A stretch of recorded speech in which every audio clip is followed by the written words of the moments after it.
Cubelic in the morning. 8 o'clock, hour number 2 underway. You guys, I kind of in the middle of something there for half of a segment, got into some of the coaching situations that are beginning to take shape. We'll talk about those here in just a moment. 800-239-9569. You can be a part of the show. Max Olson coming up in 20 minutes. We'll talk college football playoff rankings. We'll talk rivalry weekend with him. We'll continue to take your calls, get to your texts as well. 205-834-9450. Eric Morris was announced yesterday as the head coach at Oklahoma State. I think you and I are on a little bit of a different page with Oklahoma State right now, Greg. I think you hold it in a little bit higher regard than I do. And it's not that I don't hold it in high regard. I just think it's a really difficult job. I do think you have resources. Obviously, I think conference realignment didn't necessarily go their way with a couple of different things. It's not like you can't win. It's been proven that you can win to an extent there. I look at it as a ceiling that is much lower than a lot of other places that they are on par with from maybe a perception standpoint. But I think Eric Morris is a really good coach. I think he's a great dude.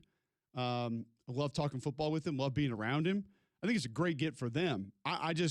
My first question is how successful really can he be there?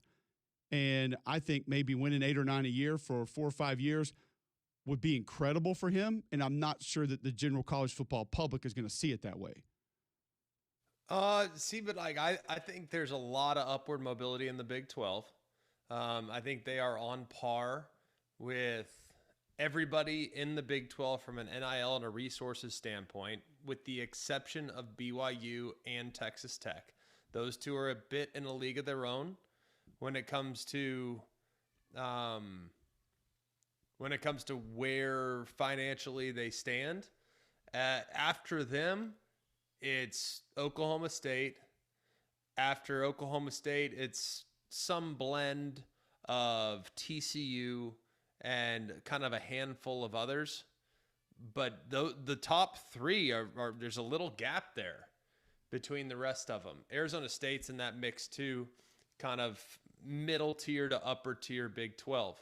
So you look at the NIL, the resources, the support, all that other stuff. It is a very appealing job. There is. And I think having a draw to the state of Texas is big from a recruiting standpoint. And Eric Morris has deep ties, having coached at IWU, have coached at Texas Tech, having kind of been in the landscape and the footprint for a while. So I think it's a much better job than you realize. And I think in coaching circles, it's viewed very favorably, much more so than, say, Arkansas or some of the other programs that also have an opening. Yeah, no, and you and I, we've had that conversation, and it's just one that I think maybe you have a deeper knowledge of. That's just my perception, kind of from an outsider's perspective. I do think it's one that a lot of times in college football history has overachieved, and maybe finding some consistency there can be real moving forward. Colorado State's going to get Jim Mora. I don't know exactly what Colorado State's truly capable of, to be perfectly honest with you. But I do know that what Jim Mora has done over the last couple seasons probably doesn't get enough credit based on where that thing was. And I realize that Jim Mora is not very warm and fuzzy, and so there are a lot of people that probably are not looking to go out and write a lot of nice things about him all the time. But you cannot deny what he has done has been absolutely remarkable, because that thing was in the doldrums of college football. And he's done some things there that have just been incredible. So if he can do it there, I don't know why he wouldn't be able to go in at Colorado State, a place that has found some success before in the past. And yeah, I imagine it won't take too much of him doing too much there to where there's going to be some other people knocking on his door asking if he wants to be their next head coach. Yeah, I think he's the real deal. I think at UConn, to get it going the way he has from a talent evaluation standpoint, from ramping things up standpoint, there is a lot to like about what Jim Mora accomplished. I think it's a great hire for Colorado State. I think it's good for Jim Mora too. It gets you back to a higher level in the G5. It also gets you a little closer to home, spent a lot of time on the West Coast. He was in the mix a little bit at Stanford, but Stanford is going to go in a direction that's probably going to have a coach with some NFL roots, knowing Andrew Luck's proximity to the NFL, probably going to have a little bit more of an NFL tie. But I think this is a good hire because I think Mora is a guy that has not gotten enough coverage with what he's been able to accomplish. All right. You think about Jim Mora heading over there to Colorado State. That'll just be another opening now, as UConn is going to have to find a new head coach as well. And I think you and I have both laid it out there as well as we can to be able to go there and do what he's done. Absolutely remarkable. So we'll see what Jim Mora can do at Colorado State now. Can he take that thing to a little bit of a different level? Missouri, allegedly, Greg, is working on a new deal for Eli Drinkwitz. This is something that could be finalized as early as today, according to Power Mizzou. The University of Missouri Board of Curators, why can I not say that word today? Just posted a public notice for a 3 p.m. meeting tomorrow. That would be today. According to Power Mizzou, I cannot tell you the planned content of the executive session, but they just met last week, and a meeting the afternoon before Thanksgiving has my attention. Ross Dellinger then added to that 10 hours ago. The Missouri board meeting on Wednesday is to authorize the university to move forward with a proposed, not finalized, new contract for Eli Drinkwitz. Sources tell Yahoo Sports. There are several more steps in this process. No announcement is imminent. Now, he has been in the mix for about every job that's been open. So a couple different ways you could look at this as, is this a act of desperation on the part of Mizzou? Is this leverage in the works working? How would you view this if this is even put together and then proposed? Doesn't mean he's definitely going to take it. But how would you view it if this is put together as far as what's next? I think this is good news for a couple different parties here. I think it's great news for Missouri because he's done a great job there. I think it's great news for his representation that he's had some leverage that was created with interest from other places. I think it's good news for LSU because it tells me that Lane Kiffin is likely going to LSU. So this news about Eli would push you to believe that Lane to LSU is real? Yes.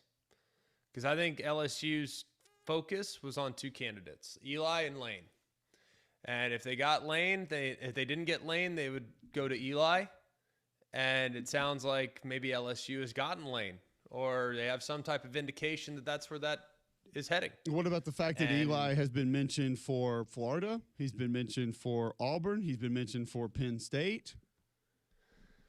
Yep, he's been mentioned for all those. And seeming like Penn State's been tough to nail down. Penn State's the only one where I actually have some pretty decent sources, but they can't seemingly commit to anything at this point.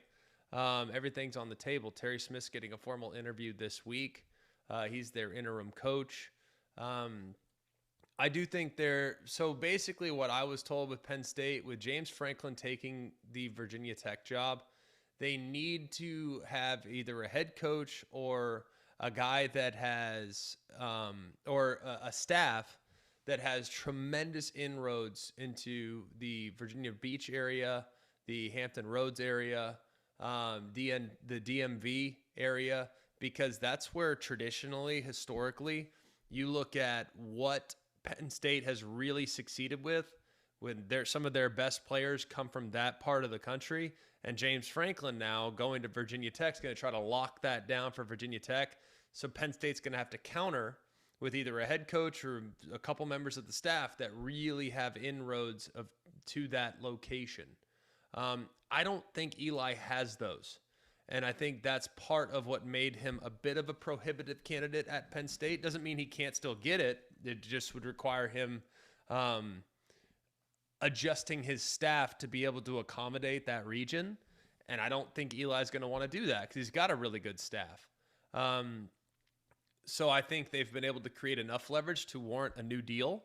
As far as Florida's concerned, I think Florida has Eli on the short list. I just don't think he's among the top 3 candidates right now. Of course, Lane being one, we know that. But I think their focus will likely center around Jed Fish in the event in which Lane ends up at LSU. All right, so if that takes place, what is the fallout as far as some of these other jobs that are open? Is Bob Chesney a real candidate at Penn State, in your opinion? Yes, I think he is. He's very, very, very impressive. Of course, we just talked about Virginia Road, Hampton Roads, DMV.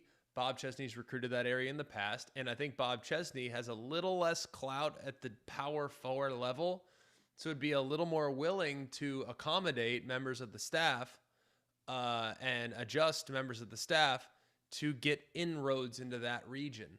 I think he's a little more of a malleable candidate.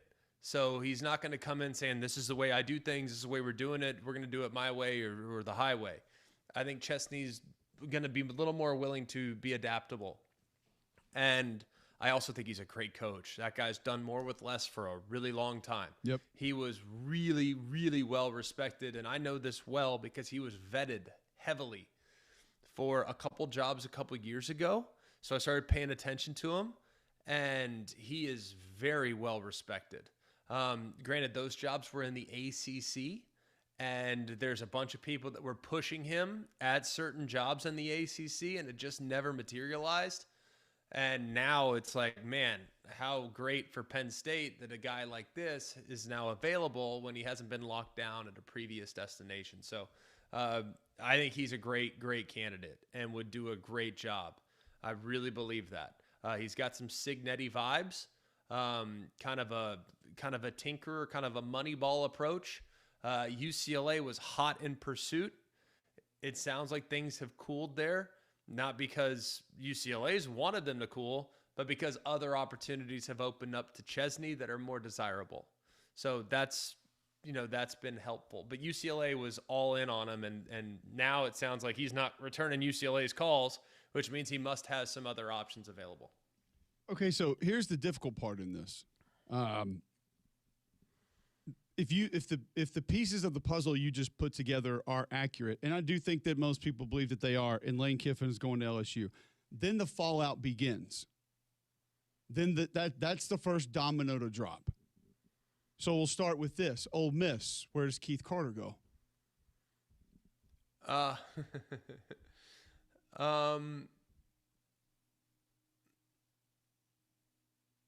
I don't want to say this, but I will. I think they'll focus their attention on Jeff Brom. Okay.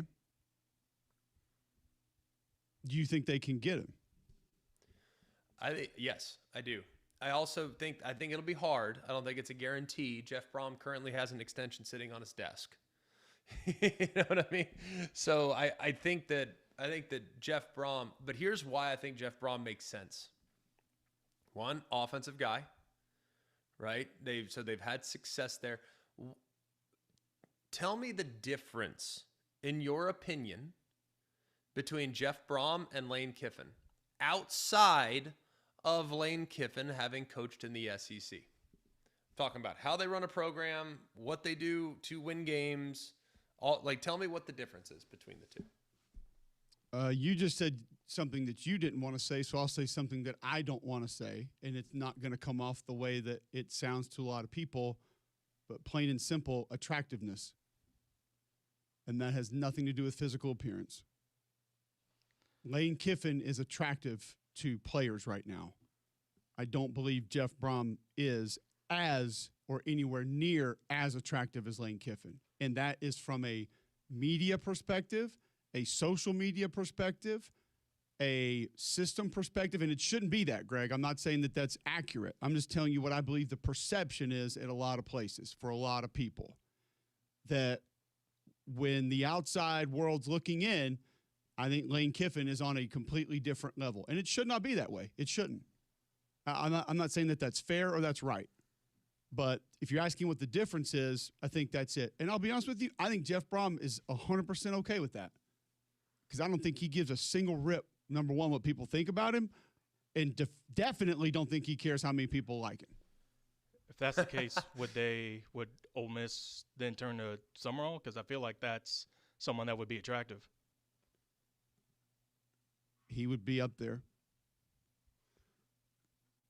I think he'd be up there for sure. I think he'd be in the mix. I think it'd be wise to put him in the mix. I still think that Summerall's going to end up going to Auburn. I mean, there's been a lot of buzz about that for a while now, so no reason to deviate off that course. So if I were to guess, I would say Summerall ends up at Auburn, and Ole Miss will go to Jeff Brom. Here's why I think there's a lot of parallels between Lane Kiffin and Jeff Brom. Jeff Brom's done a really good job in the portal. He has done so at a place that has, and he's really, really attractive. I disagree with you when it comes to attractiveness. I think he's very attractive for quarterbacks. Very.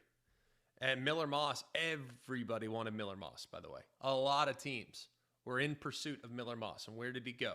Keep in mind, though, Greg, I'm going to interrupt you real quick because I don't want people to take this conversation the wrong way. I'm not talking about for you and me. And I'm not talking about for a college quarterback that's played somewhere else that's watching film and having real football conversations with people. That's not what I'm talking about. You're talking about like high school recruits? High school recruits, high school coaches that aren't familiar with them, people who cover college football. That's what I'm referencing. Like people with college football podcasts that are out there just looking at guys that I don't care about people like that. I understand that, but you asked me what the difference was, and that's what I'm telling you. I understand. I get it. I understand. Like Lane, to me, there's like a certain level of attractiveness as it relates to his ability to connect with the players where they're at, meet the players where they're at. There's more concessions. You know what I mean? Like his willingness to engage in social media battles, I think is helpful to him on the recruiting trail. I get that completely. Jeff Brom's a very much no nonsense, like the main thing is the main thing. But as far as scheme, as far as coaching guys up and with where's sports going, like guys are making more business decisions in the college level than they have ever made before.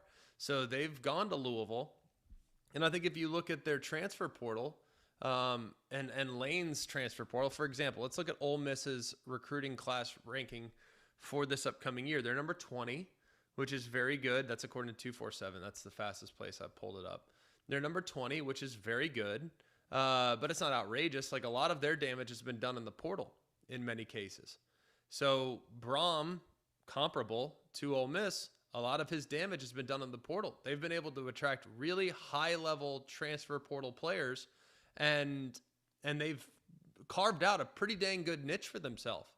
Now, the tough thing with Jeff Brom is that their teams have occasionally played the spoiler, right? They've gone up, quite the opposite, frankly, of Lane Kiffin, where Lane Kiffin had not always had tremendous performance against AP-ranked competition until recent years. He hadn't always been able to level up. You know, I think last year when he beat Georgia at home was like one of the first times he's won a top 10 game. Right? When he went on the road and beat Oklahoma this year, that was the first time he'd won a ranked game on the road in his tenure at Ole Miss. So it's like there's some recency with Lane against top tier competition that people are now very attracted to. But over the course of time, he hadn't always leveled up. That was not really his thing. Very much the opposite for Jeff Brom. Jeff Brom has been a giant killer his whole career. Whether it's beating Ohio State the way he beat Ohio State while he was at Purdue, beating some of the teams that he's beaten, beating Miami this year, but he also has had a tendency to lose a game or two where you're like, what the heck was that? How do you lose to Cal at home as a 2.5 touchdown favorite, you know? So I think that's the one thing that's been a little different. Lane's beaten the teams he's supposed to beat and didn't always level up, whereas Jeff Brom's team has consistently leveled up, but they've lost a couple of games they shouldn't lose. That's, to me, the biggest difference between the two, but I think their approach to roster formation is very similar. Yeah, a lot of that's fair, and I actually agree with a lot of that, with where you're going and where you're heading. And I think that's why I didn't want to say that, is because I felt like how it was going to sound was going to come off different, and then I didn't want people to think that from a coaching acumen standpoint, I was putting him behind, or at least not far behind, where I would have Lane Kiffin, because I think very highly of him. Coaching acumen, he can go now. No doubt. That guy can coach. Yeah, So, I would never even try to venture away from that at all. No, he can do it. He's big time, and I agree with you. And it's going to be interesting to see, because then, referencing that fallout, Florida would then be next. Florida with no Lane Kiffin, with no Eli Drinkowitz. You think Jed Fish would be next? Yes. Okay. I think Jed Fish, in their eyes, is maybe slightly ahead of Eli Drinkwitz. Jed Fish has done a pretty dang good job at Arizona, and quietly this year has done a pretty good job at Washington. Now, the one game that you could point to this year where it's like, is the Wisconsin game, but lost in that game is the fact that their running back got hurt on his 5th carry of the game. Their top wide receiver got hurt in that game as well. And you know what that's like when your top running back and your top wide receiver both go out in the same game. There's kind of a jarring effect to the rest of the roster, and the team didn't play well as a result. So they lost one they shouldn't have lost. But other than that, they were very competitive against Ohio State. They ended up losing that game by a fairly wide margin, but they also kicked 2 28-yard field goals in that game as well. Yeah. If they were knocking on the door, they just couldn't close, right? So if they close, that's a very different outcome. And I just think Jed Fish has done a great job. The problem is with Jed Fish, he just hasn't been anywhere long enough to know exactly what his identity is. Doesn't mean he doesn't have a great identity. He's just gone from place to place to place to place to place. And it's been hard to kind of figure out, all right, what's his long-term prospects? Right. What is he long-term? But he has shown the ability to jumpstart some programs in a pretty short period of time. All right, so is Arkansas done in your mind? Is this Ryan Silverfield? Is this going to go a different direction? Well, I know they were all in on Eric Morris. They were going hard after him, and he opted for Oklahoma State. But yeah, I mean, I think Ryan Silverfield is the guy to beat. I could also see a scenario where Golish is in the mix as well. But yeah, I've maintained from the beginning that Silverfield is the most likely candidate for Arkansas. I honestly, at this point, I think it's him, but I'm more open-minded at Arkansas than I am at other places. All right, let me take you back. How do you see it? At Arkansas, I think it's Silverfield. I think it's been that, and I'm that's just kind of where I am. I think people would be very surprised at the lack of real interest there, and the people who maybe they thought they had a shot with that didn't take it further down the road. And I think it's unfortunate for Arkansas because I view Arkansas as, for some reason, having a high ceiling. I know there are challenges there, but I just feel like it should work. And that doesn't mean 10 wins a year, but I think you should be viable. I think it's a place that can easily be viable, and it hasn't for a minute. And so we talked about that a couple weeks ago with just all the. When did they start becoming unviable? Probably after Bobby Petrino wrecked his motorcycle. Or when Texas A&M got in the league. Yeah, and you laid that out beautifully, and it's a great point, and it's real. But back to this fallout from we're hypothetically saying Lane's at LSU. I want to take you back to this one. Let's say Keith Carter did attack John Sumrall and made that happen. What would be next then?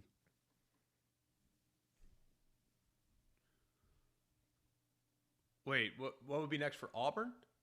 For Auburn, for Florida, for. So you're saying if Summerall takes Ole Miss? That's what I'm saying. Okay. Well, it doesn't affect Florida. Okay. I don't think at this point. I think Auburn would potentially pivot to. At that point, does Brom become on the table? Would Eli be willing to listen at Auburn? Does he view that as a step up from where he's at Mizzou? I don't know. Probably not. Here's one thing here's one thing quickly that I forgot to bring up a little bit earlier. Do you think people have any idea how much money Eli Drinkwitz makes right now? No, I don't think anybody realizes how many resources Mizzou has. Eli makes $9.2 million a year right now. Yes. And I'm just going to tell you guys that are listening to this show, there are some of these jobs that are open that I'm just going to point blank let you know they're not going there. I know that we think every SEC team is Scrooge McDuck and they're swimming through their vault of coins and they can just spit out money at whatever they want, but it is not that for some of these jobs. So interesting to think where some of it could go, might go. We haven't had that conversation on kind of where things are right now. Like, I mean, I could flip that and say somebody else to Florida that's not Jed Fish, and then how would the fallout affect Arkansas, Ole Miss, Auburn there? We don't know. But it does feel like the big domino, for not just the reason that Greg laid out before with Eli Drinkowitz, is near falling, and that would be Lane Kiffin to LSU, and then where does everything else go? Maybe some clarity to that this weekend, maybe before. We'll see. When we come back, we'll ask Max Olson that question, where he thinks some of this continues to go. Next, right here on Jocks.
All right, welcome back in. McElroy and Cubelic in the morning. Just ran through some college coaching search possibilities. Nobody knows where any of this is going to go just yet because some of those dominoes are going to force things to shift in different directions. And we don't know if the first one's actually going to fall or not. We'll find out a little bit more as these days leading up to the holidays go. But since the holidays are close, Greg, I think our listeners need to know about Bromberg's. Yeah, they do. Go and check out Bromberg's. They're in Mountain Brook Village and at the Summit. But they have their pre-Christmas 2-day sale. It's coming up Wednesday and Thursday, December 3rd and 4th. Both the Mountain Brook and Summit stores are 20% off throughout the store. Diamonds, gemstones, designer jewelry, fine timepieces, fabulous giftware, and everything she'll love, all at incredible savings. Make her Christmas wishes come true with a gift wrapped in Bromberg's signature silver box. Don't wait. This sale only lasts 2 days. Some exclusions apply. See store for details. All right, let's go to the Higginbotham hotline now. Welcome in Max Olson, covers college football. And Max, we were just talking about sort of the fallout of all these open jobs. Didn't have you on necessarily to just talk coaching searches, but since we're on the topic and it's what you cover, we'll ask you just this. If Lane Kiffin is at LSU, that's the big domino. Where do you feel like that pushes the fallout with the other SEC jobs that are currently open and then maybe with Penn State as well? Or does that have nothing to do with Penn State and maybe who they hire? Man, I don't know if anybody's got a great read on what Penn State's going to do. I think that, you hear Bob Chesney from James Madison there. Obviously, Terry Smith is trying to make a push to be promoted from the interim role. But, some of the guys that like now that, Mike Elko's off the board, Matt Rule's off the board, like, would Clark Lee actually leave for it? Would Brent Key actually leave for it? Like, I don't know. Pretty skeptical on that. So I think that one's still a bit of a mystery, which is wild considering how long it's been open. But yeah, I mean, I think if Lane Kiffin goes to LSU, Ole Miss obviously has got to figure out the short term and the long term here. And I think if Lane Kiffin had gone to Auburn a couple years ago, I think it would have been a John Sumrall or Pete Golding conversation. And so what does that look like in terms of getting through a playoff run? And then is it too late on John Sumrall if he's lined up to Auburn? I think that's an interesting one there for sure. Although Ole Miss would, certainly be a very desirable job. I don't think you're just stuck with two options. And then on Florida, I mean, I don't know, guys. What do you think? If you miss on Lane, like, is it circling back on Drinkwitz? Like, who's like the A+ hire at that point? Is it Jed Fish? We both think Jed Fish will be great and great at Florida. Specifically with some of the background. I'm not sure where you view that one, if you think that one would be great. I'll say this, I don't think Florida fans would be excited about it, but at the end of the day, I'm not sure how much that actually matters, GMAC, for the hire that you make, as long as it's the right guy. Yeah, is there a guy, though, Max, that's like not getting talked about at all that is going to end up with a job? Like, guys that to me have kind of flown under the radar of this entire hiring process. Like, no one's talking about Clark Lee, and yet everyone I talk to is very intrigued by Clark Lee, and yet completely off the grid right now. You know what I mean? Jeff Brom is a name that's come up 10 times when talking about a bunch of different opportunities, a bunch of different possibilities. Louisville trying to lock him down long term, all this other stuff. So are there any names that are just flying under the radar that we're not thinking about that could pop up here in a week or two? Yeah, the one that just kind of baffles me, and I know these ADs, they hire search firms and they do their homework and all that stuff, but the one that kind of baffles me, I don't understand why Matt Campbell is not high on these lists for Penn State or a few of these jobs. And I think some of it's a little bit of the prisoner of the moment thing of like, okay, well, what have they done this year? I mean, they're going to go 8-4 this year. Like, it's not like they've had a horrible year. You're not going back to the Big 12 title game, but he's had a transformative impact on that program. And I think he's the real deal. And I don't know, are people just skeptical that he would leave there? I don't know. I mean, he's certainly been involved in lots of coaches in the past and has kept that on the down low. Like, if Jed Fish went to Florida, I could see Matt Campbell being interested in Washington. Like, I think there are jobs out there. I think if Penn State called, Matt Campbell would take that call. Like, I don't totally get why. I don't know if people just sort of look down on Iowa State and feel like, hey, maybe that doesn't totally translate to playing in the big leagues here or something. But I'm surprised that he's not a more coveted guy considering what he's done in Ames. I'm going to be honest with you, Max. There was like a smidge of buzz for him to Arkansas like about a week ago. I got really excited, and I was just like, oh, man, I would love it. I would love to have Matt in the SEC. I would love to have him at that job. I think that's a similar job in this conference as it is to the conference he's been in for a while, so he would just kind of understand how to navigate it. I don't know if that has any sort of reality to it anymore, but, man, I got excited for a minute. So I think I'm with you on him. How long? I think we said that for so long that people just quit saying it. It was kind of like Chris Peterson, and we were just like, I think just forget it. Yeah, that's a good point. I think like the thing that is so important in this era right now too. Like, I really like the Oklahoma State hire of Eric Morris, and I think one thing that Eric Morris has done a fantastic job of is every year he loses his team to the portal because he raises the value of those guys, and they have a chance to go up to be on Power 4 rosters and make money, and you just don't have the money to retain these guys. Like, I think giving a guy like him resources, or giving a guy like Matt Campbell, who has never had money at Iowa State, the resources to be highly successful, and then you combine the culture and the scheme and all that. Like, I just think those guys are set up to be successful if they make that jump. And I like the move for Oklahoma State. And like I said, I think Matt Campbell would be highly successful if he makes a move here. And now he could get offered a job and just think, nah, I'm staying here, never mind. So some of it's on him. But yeah, I'm surprised that if you're Penn State, like, that's not a guy that's a no-brainer to you. He doesn't want to recruit the high-profile players. That's why. And that's, I think, what's been prohibitive about hiring him is he doesn't have time to entertain recruiting rankings, and places that would consider themselves, quote, blue bloods refuse to be ranked 37th in the national recruiting rankings every year. That's why.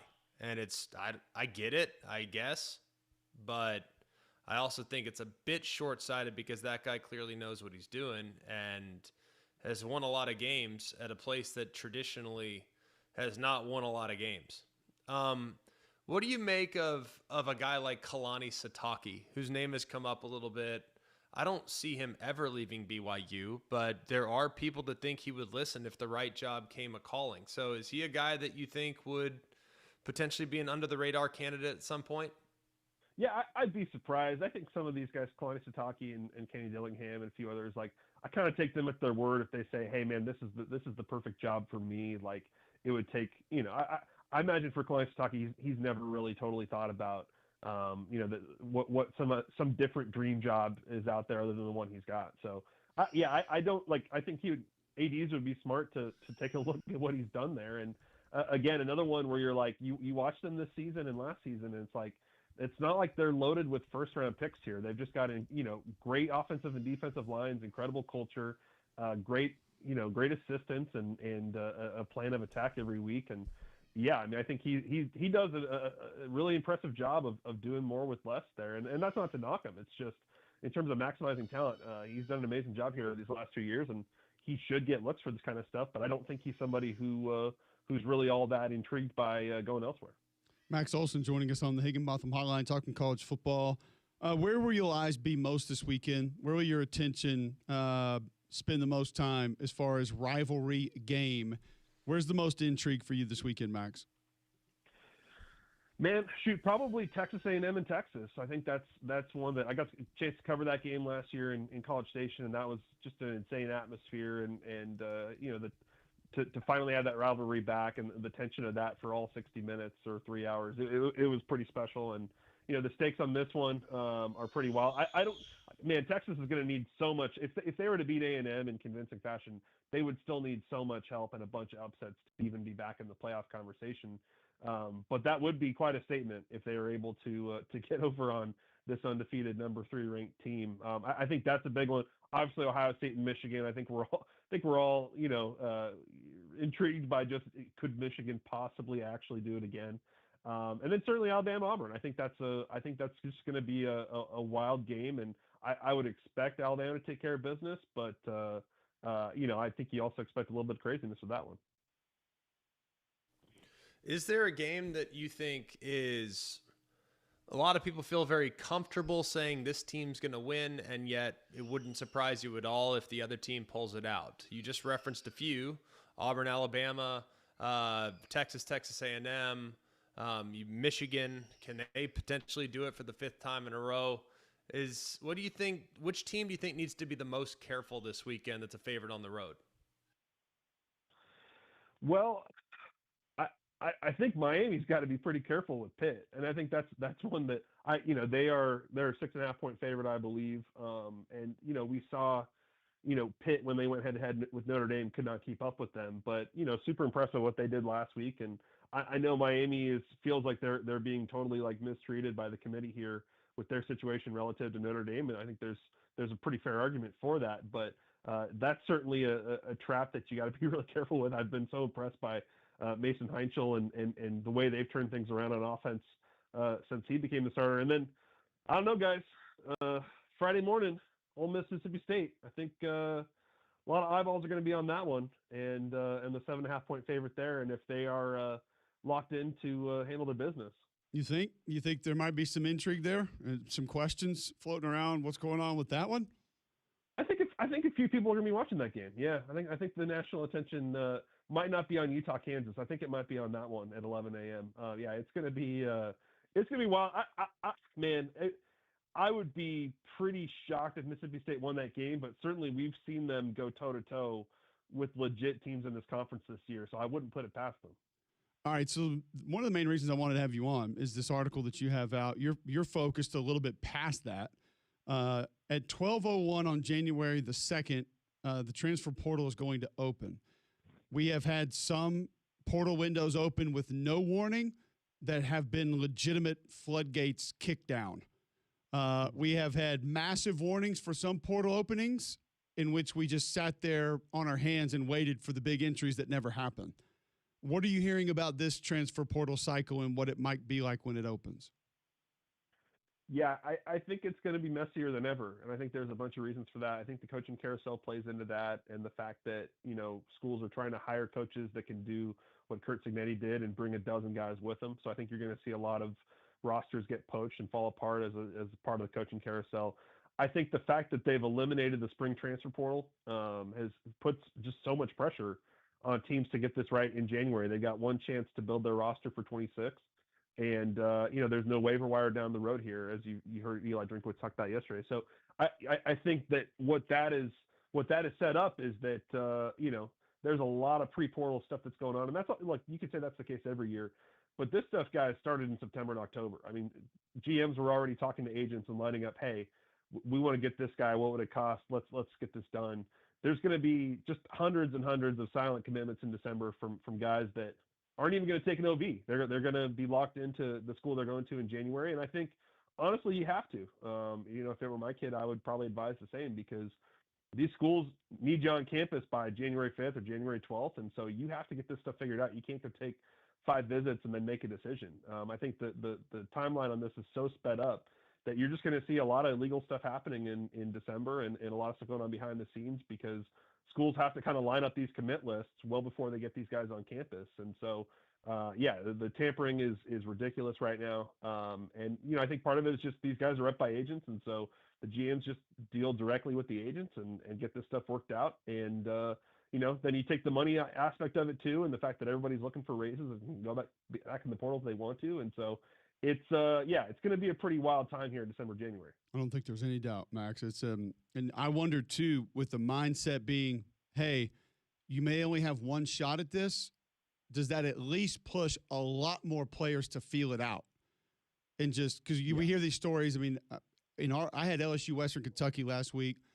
We had coaches tell us about 5 different kids on Western Kentucky's roster that went in and came back. So they were there just to see what it would look like.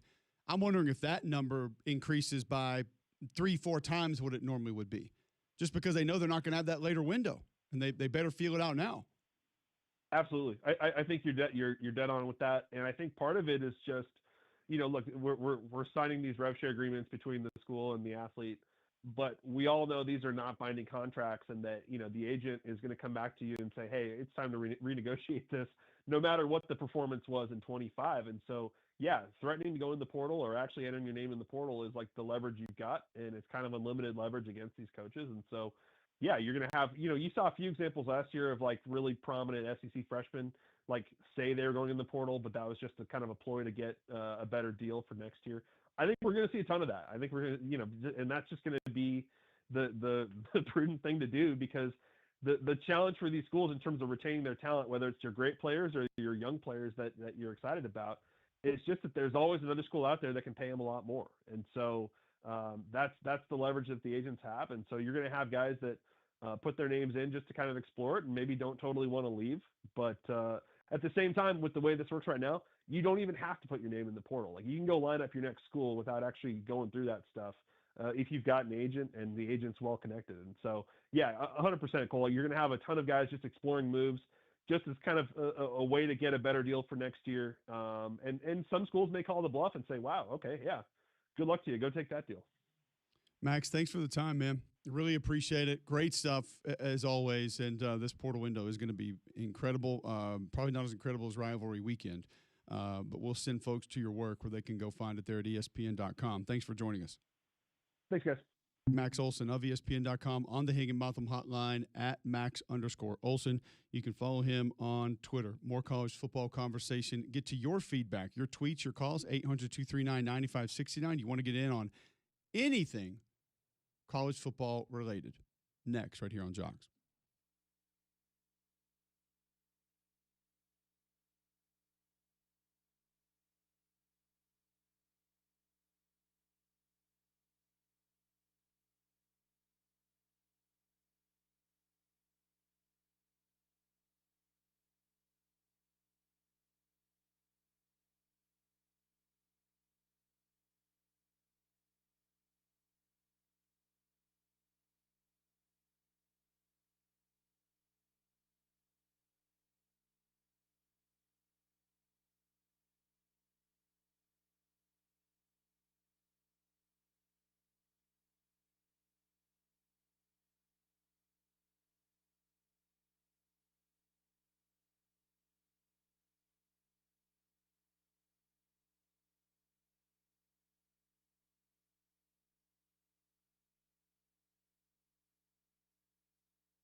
Welcome back to McElroy and Cubelic in the morning on Jocks 94.5. Cantey can fix it. Cantey. They are the foundation specialists here in the area. And man, they will take great care of you because we know here in Alabama, our foundation gets challenged. With the weather we had and 2+ inches of rain in the last 24 hours or so, it's absurd. You got weather, soil, shifting, uneven ground, moisture, tons of things that can affect the foundation of your home, including just the age of your home. So if you're noticing moisture or musty smells in the crawl space, if you're noticing wood rot in the crawl space, you see concrete sinking or uneven driveway, you see standing water around the foundation or in the basement, you need to call Cantey Foundation Specialists today. They offer free inspections and estimates so homeowners know exactly what's going on. under their house, and their work is backed by lifetime transferable warranties. Call them today at 205-509-3991 or go online to canfixit.com. Let's talk some actual football that's going to be coming up over the next few days. We will be back with you live on Friday to preview Friday's games and the weekend's games, but no need not to begin to take a look at those now and break them down. Some, we'll do it next right here on Jocks.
All right, welcome back in. McElroy and Cubelic in the morning.